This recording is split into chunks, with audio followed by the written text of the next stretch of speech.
बल्कि आप ये मेंटली भी फिट रखते हैं। मैं अपने नौजवानों को ये बताना चाहता हूँ कि जंग अभी खत्म नहीं हुई।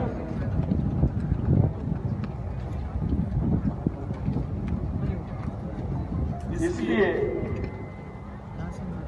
कि जब तक इस मुल्क के ऊपर दुश्मन का नजर है